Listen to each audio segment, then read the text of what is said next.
already missing Colorado because the weather in Colorado was... And the green. Yeah, it was absolutely perfect. And now we're back into 90-degree heat, so we're not liking the weather. I do have a playlist for all those Colorado videos, Yep. so if you guys are planning to head to Colorado and you want some places to pop into, check them out because you will be going there once you see the videos. Yeah, we got a lot of questions about our boondocking spot in Creed. And people want to know where it's at. So I'll give you a really big hint. It's in Creed. We're not going to give away the exact location because... Heck no, we don't want everybody hogging up our spot. Although, if you are a part of our Someday crew, they get access to all that info. So if you're desperate and you really want to know, you got to join the crew. We finished up our Colorado tour. Last stop was Pueblo, and we stopped and mooch-stocked with a couple of friends there.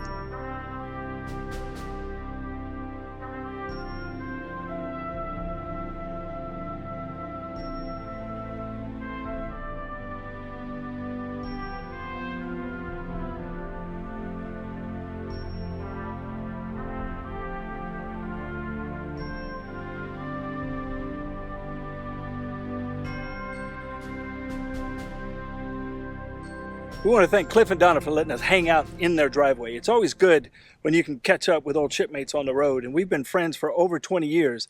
And every time we meet up, it's just like yesterday. We don't miss a beat. Yeah, it was a lot of fun. So thanks, guys. And also, thanks for showing us this really cool roadside attraction called Bishop's Castle.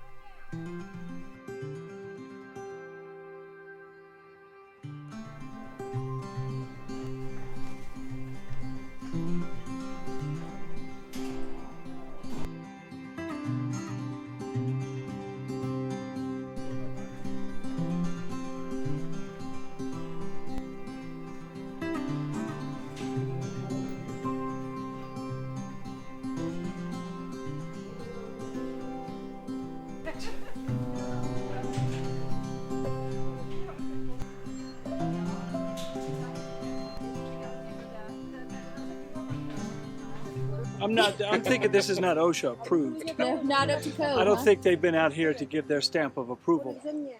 But it is pretty cool. I got to tell you that. Well, they're not charging any money, so I guess they can't be shut down. No, but it's just you don't expect to see something like this out in the middle of the woods. Yeah, it doesn't feel so sturdy everywhere. Yeah. Oh, this one's stone. Yeah, I made it to the top. There's no rails. There's nothing. I'm really surprised nobody has really gotten hurt here, or maybe they haven't. I just don't know. From there, we decided we should probably hit a full hookup campground because we had been, and we didn't have full hookups for almost 3 weeks. Right, and we needed to do laundry really, really bad.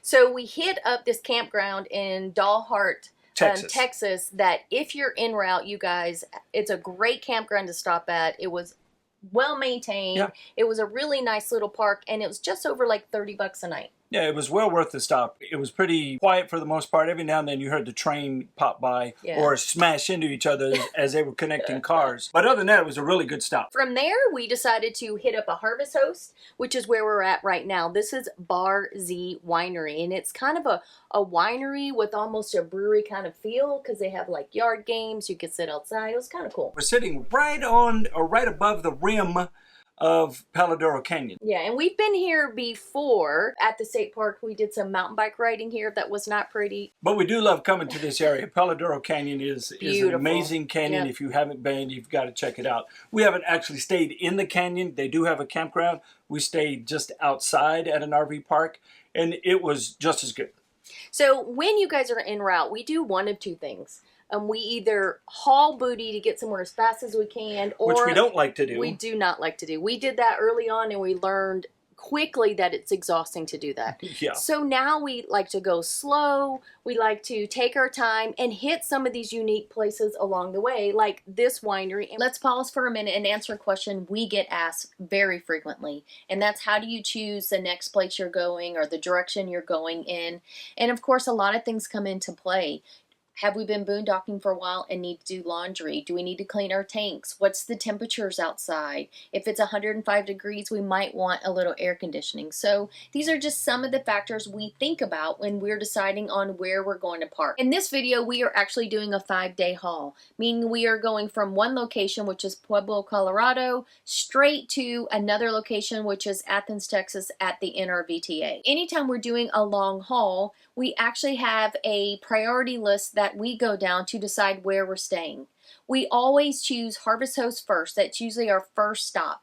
Next stop would be a Cracker Barrel, and then after that a Walmart parking lot or a campground if we have a need for a campground. We typically don't choose campgrounds unless we need to either do laundry or if it's really hot. So when I go to plan a haul, what I'll do is I'll go to TripWizard, open my trip, I'll put in my starting destinations, and then I will type in my end destination, which is the Texan RV Park in Athens, Texas. So let's choose that, and then we'll add it to the trip. Now, as you can see, it's going to take 12 hours and 38 minutes for me to get to Athens, Texas.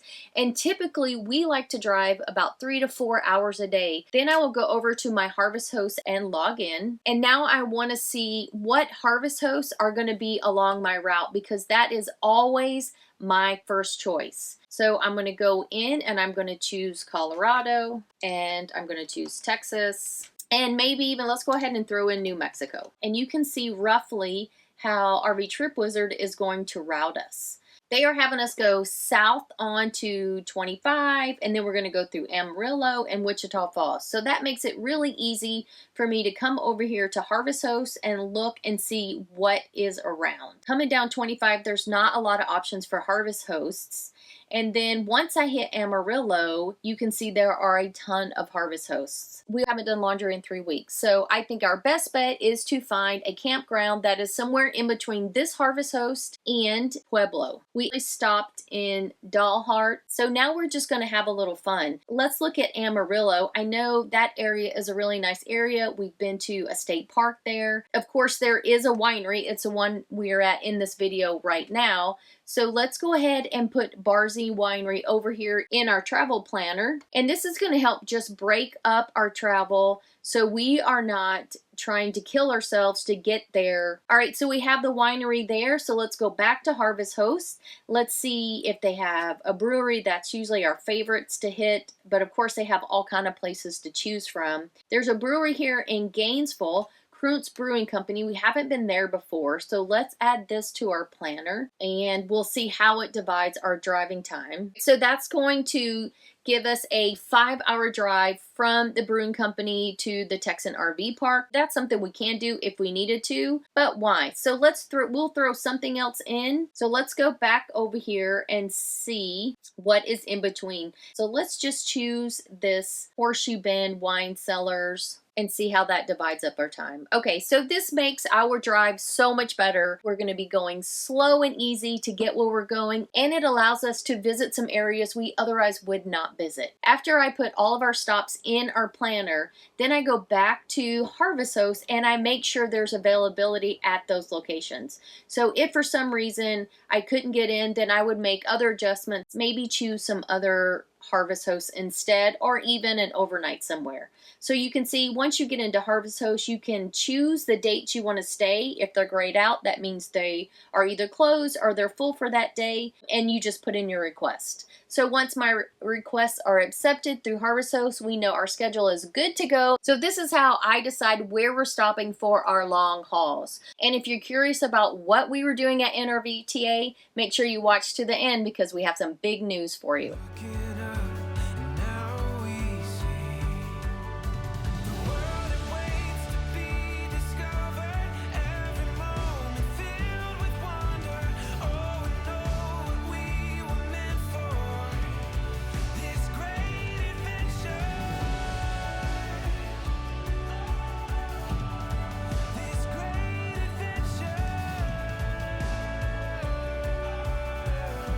We thought we would talk about the 3 things that are the most debated with people who RV. The main reason I turn off the breaker or make sure the breaker's off before I plug in is because I don't want any arcing and sparking. Arcing and sparking can pit your connections. It can corrode your connections. It's just not good for your connections to put it in with live power. Same thing when you unplug it. I always turn it off and then pull it out.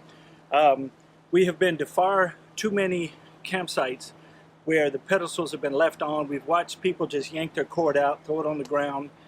I try not to do any of that. I'm always erring on the side of caution anytime I'm dealing with the pedestal. So this leads to the second most widely debated thing in RV life, and that is the gray tank. Open or closed? Yes. So we leave our black tank closed whenever we're hooked up to full hookups, and we leave our gray tank open because we're constantly doing laundry. That can flow right out of. We're not worried about things drying out in the gray tank like we would in the black tank. In the black tank, you don't want to get the dreaded poop pyramid when all your liquids roll out and your solids stay in. So we always keep it closed when we're hooked up to full hookups. So what do? Do you leave your gray tank open or do you leave it closed? So as Phil said, we leave ours open, but we know a lot of people who say, don't do it, all this stuff could go wrong. So let's debate down below. Which one do you prefer? Now we do close the gray tank if we get bugs coming up from the sewer system. Every now and then that'll happen to us where it'll force us to close the gray because the little bugs or gnats come up through the sewer line or the plumbing lines and they're coming out of the sink, the shower. We don't want any of that. So sometimes you do have to turn it off, but 99.9% of the time, ours is open. Now we do close it the night before we leave, Yep. so we can capture our shower water, any dishwater. That way Phil can use that to help flush out the line from the black tank. So that really is the only time we close it if we have full hookups. The final debated point is all about propane. Do you turn your propane off when you travel? And Yes, we do. 100% of the time. Now, we don't have an RV refrigerator, so we don't need propane for any appliance while we're traveling down the road. Our refrigerator runs off of our batteries, so there's really no need to have it on while we're traveling. Which is part of the great debate. Right. Because a lot of you guys have propane refrigerators and you're worried about your food. But there's a lot of debate out there that says your refrigerator, if you leave it closed, can go 6 to even 8 hours and still keep your food safe as you're traveling down the road. So for us, even if we had propane fridge, we would turn it off. Yeah, we would. And that's, again, erring on the side of caution. These front tires can blow. It's right next to our propane lines. Although we do have a gas stop on there that will help stop any catastrophic leak, we're not risk takers. We turn it off. It takes 2 seconds to turn it off and 2 seconds to turn it back on. Yeah, that probably comes from our PMS days in the Navy. So you just do it, be safe instead of sorry. And so we need to know from you guys down below. And I bet we will get at least 50. I've been RVing longer than you've been alive and I've never turned off my propane and I'm fine. Well, that's great if that's how you want to do it. But we want to know, do you turn it off or do you leave it on? We don't like to risk the biscuit, so we turn it off. And I know you've seen them in the news. There have been numerous RV fires, and a lot of them can come back to the RV refrigerator with that propane. We have a lot of firefighter friends that are into this lifestyle, and they say when they had to respond to an RV fire, that was the #1 cause. As a reminder, I always set a timer whenever I'm dealing with either the black tank or the fresh tank. I don't want to overflow it and people come up and talk. We get distracted doing other things, so the timer is my reminder. And I do it in about 5-minute increments. And that way it gets me back over here. I know what I'm doing, I don't forget, and I don't have water coming out of the toilet again. We stayed last night at a small RV park in Vernon, Texas. And if you look right behind the RV park, like right through that fence over there, is a Walmart. Now, we could have stayed at the Walmart for free, but let's face it, it is 99 degrees already and it's only like 11 o'clock. And we figure if we are going to run the generator all day and all night to stay cool, we might as well come right over here, plug in for about 30 bucks a night, get some water, get some AC, flush our tanks, and chill.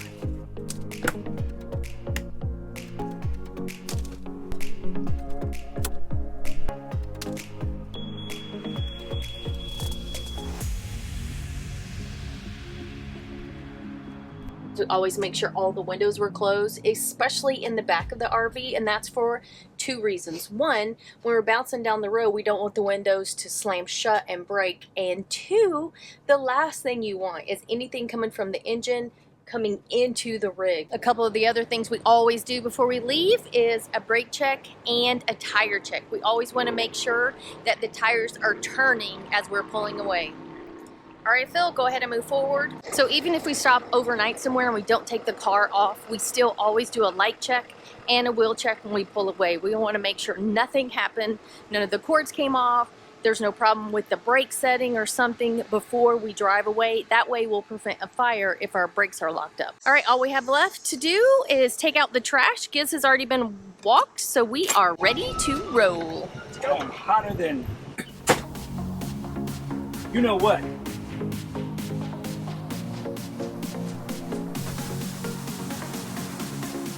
And the last thing we do before we start riding down the road is we always make sure that the door is shut very well. So we give it a little slam and then we lock it, because we have heard of doors flying open as RVers drove down the road, and we want to avoid that as much as possible. I don't really know if that's going to help, but it makes me feel better. Yeah, and it's been, the ones we heard that were flying open were in Tiffin, so I don't know what's going on with that. But luckily for us, it has not happened. But we do have to give it a good slam, and then she always locks it. Maybe Tiffin owners are the only ones who share it with us, but Maybe. I don't know. Yeah, I'm locking the door. I'm not falling out. Yeah.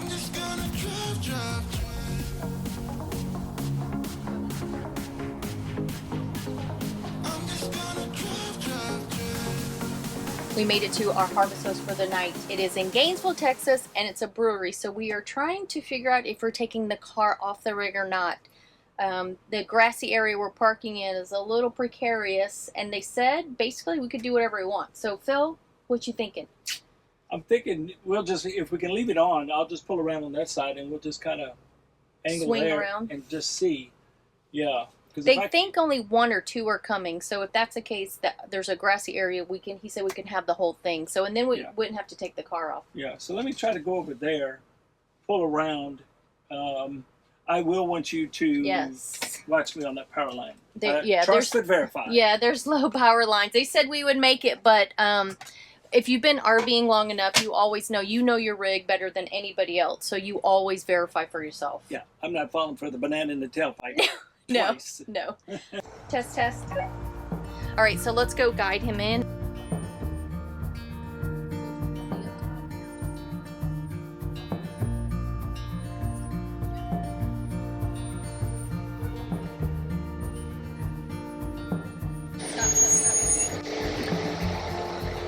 It is very close. Whew! That was a little closer than I like it to be.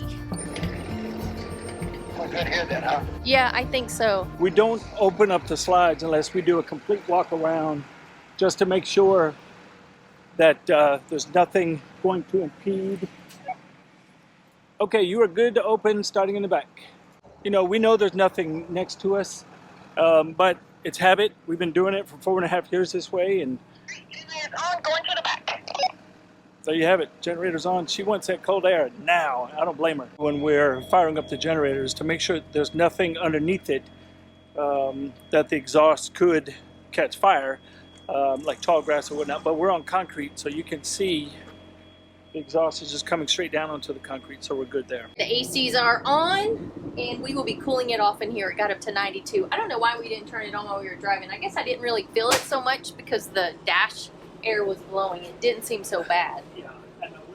We're such rookies. I know, we could have been in cool air and comfort the whole time. What we didn't show you before we got to the harvest host and the last harvest host is the fact that we always go to Google Maps and we check the space that we're going to be parking in before we even get here.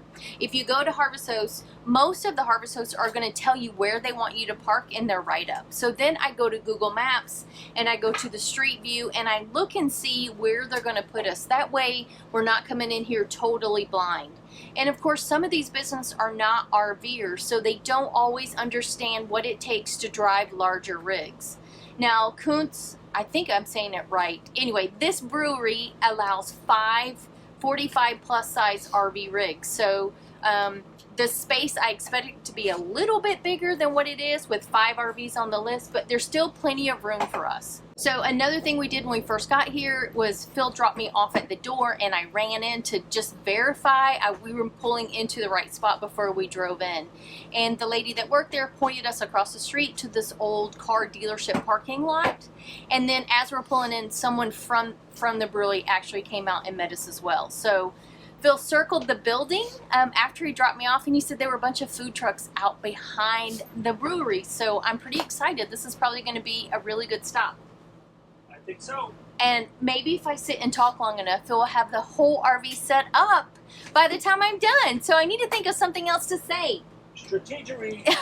It's totally working for me today. Another thing to think about before you choose your harvest host is, are you gonna need your generator? Some harvest hosts are actually, or Boondockers Welcome, are actually at somebody's private residence, so they may not want you to run your generator right beside their house. So usually they will list it in the write-up and let you know if generators are allowed. This place allows generators because once the business is closed, there's nobody around, so we won't disturb anybody with our generator.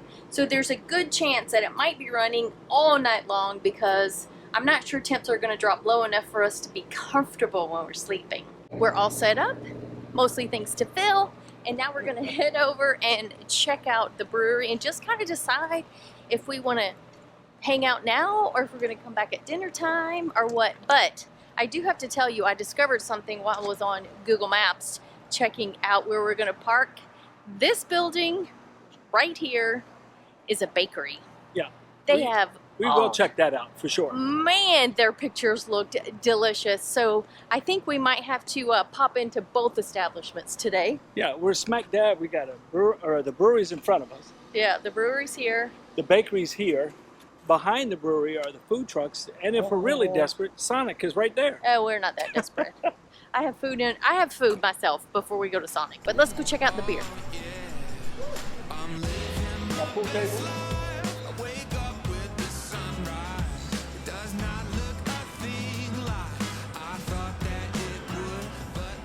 Food trucks are right behind the brewery, and unfortunately, I think maybe the taqueria is the only one open. According to the lady who works inside at the brewery, it's just random times for all of them, and you really have to go to each one's Facebook page to know when and if they're open. This is pretty cool, and it looks like they've got a little city park where they might do live music on the weekends or something, but the food trucks, that's probably when they open up, is more on the weekend. And according to the owner of the brewery, on Friday and Saturday nights, it is hopping in there. So he said it's standing room only. So if you're planning to come on a Friday or Saturday, make sure you come early so that way you get a nice seat inside. And he was the guy that came out to us and told us where we could park. So he was that guy, the owner. Yeah, his name is Chad. He gave rave reviews for the bakery, but unfortunately they are closed. But he said they open at 6 a.m., so maybe we'll sneak over there early in the morning and have a breakfast sandwich or something. Fresh baked goods with coffee sound perfect. Yes, they do. Good thing my diet is not restarting for the 100th time until we get to Athens. But shh, don't tell. Yeah, don't tell him. There has been a steady line rolling through their drive-thru since I woke up this morning right before 7. Yeah, and it's been on my mind and my belly all morning, so we got to go in here and nick this craving, because just knowing that you're next to a bakery, your spidey senses say you need to be there. So that was the cutest little place. They have coffees and teas and all kinds of goodies. So the hardest part was deciding which one to get. And I gotta tell you, the owner is actually a registered nurse who walked away from nursing to follow her dream of opening her own bakery. So of course you gotta pop in there and give some love to someone who's living their dream. When was the last time we tried our things and went? Woke up somewhere that we've both never been. Growing up doesn't mean getting older. Maybe it's just left turns off familiar streets. I just wanna come back with a memory. Growing up doesn't mean getting older.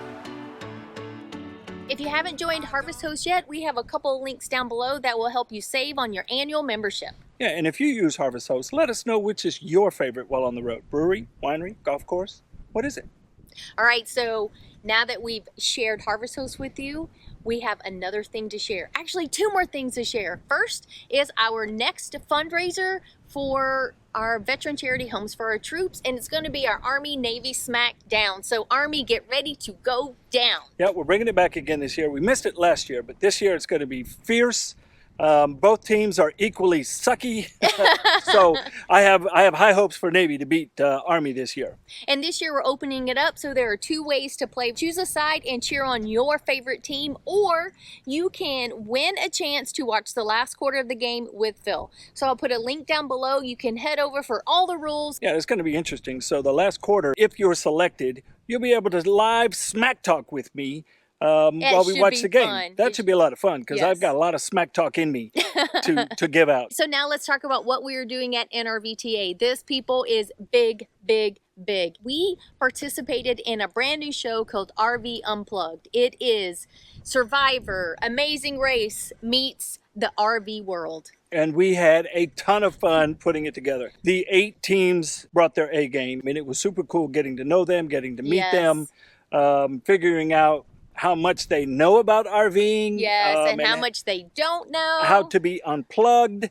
So we rode over here on our e-bikes very slowly. We didn't see any lights on in the rigs, so they have no idea what's coming. So we are gonna literally wake them up with a bang. So I'm super excited. This is day 2, but this is where all the action begins, all the challenges begin. So let's see how fast it's gonna be for me to whoop his butt. It's gonna be like boot camp all over again. When the alarm goes off and we start pounding on doors, it gets real quick. Really quick. Go Team Phil. About the show. If you haven't seen the trailer, you Yes, got to check you gotta it out. see it. I've seen it about 20 times. They also have a Meet the Cast video. So if you're wondering who's in it, go on over to RV Unplugged's YouTube site. And I will put that link down below. And make sure you subscribe to that channel, because when they start releasing this show, you aren't going to want to miss an episode, a preview, a trailer, a Meet the Cast. You're going to want to see it all. It's going to be epic, I got to tell you. So get on over to RV Unplugged, meet all the contestants, pick your favorite, get ready to cheer them on, and you can also meet them. We are joining forces this year at the Tampa RV Show, and we are going to do a meetup with RV Unplugged to raise money, of course, for veterans. It's going to be limited space, and tickets will go on sale December 1st at the website todayissomeday.net, so you can meet us and all of your favorite contestants on RV Unplugged. I'm out of breath just listening to her. I'm so excited. So we've got a lot of good stuff coming up, Yes. and we're appreciative of your time and coming along with us and sharing the love and helping out our veterans, no matter what the opportunity is. So check it out.